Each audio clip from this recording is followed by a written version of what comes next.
Hello there, my name is Stan Lee, and I bet you were wondering how I got into comics. Funny enough, I had no intention to. It was purely by accident. It all began at Timely Publishing in New York City, 1939. There I became an office assistant for the comic department that I didn't know existed. I only intended to get work experience no matter what. There I met Jack Kirby, the artist, and Joe Simon, the editor. I did mundane tasks such as making sure the inkwells were filled for their pens, some proofreading, fetching coffee and sandwiches, and sweeping up the place. After a couple of years, I became a text editor. I was so embarrassed to be working with comics that I divided my name, Stanley Lieber, into Stan Lee. Comics were silly, so I wanted to save my name for posterity. Aside from my intended purpose, the name stuck. Later that year, Jack Kirby and Joe Simon left Timely Publications due to disagreements with the company. I was asked to take up the position as editor until they found an adult, normal human being. Well, when you're 19, what do you do? I said, sure, I could do it, and I stayed there ever since. I guess he never found a normal human being. In 1942, as part of the war effort, I served domestically as a writer until the war ended 3 years later. By 1950, Timely Publications was rebranded into Atlas Comics, and Jack Kirby returned to the company. It was incredible to watch Jack Kirby draw, because whatever he put down seemed to be really perfect.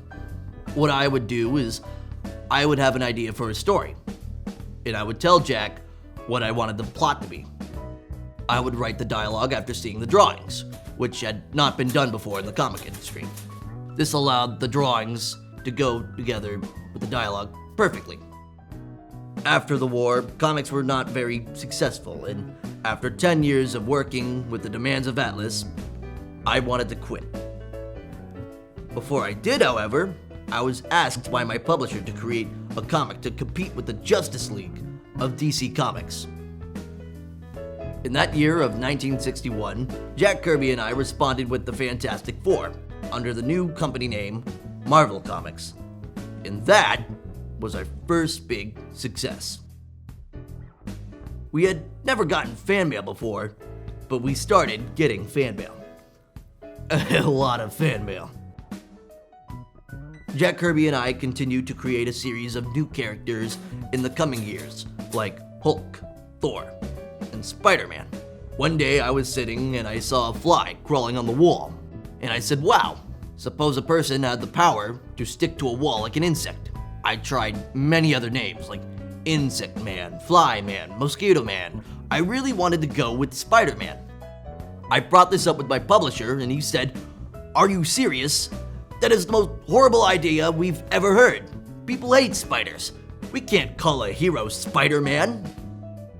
I decided to go with it anyway. This was the first superhero who was a teenager. While DC Comics wrote superheroes as gods, I wrote superheroes as well-rounded characters, relatable people who you really care about. And that's what set our comics apart from our competition.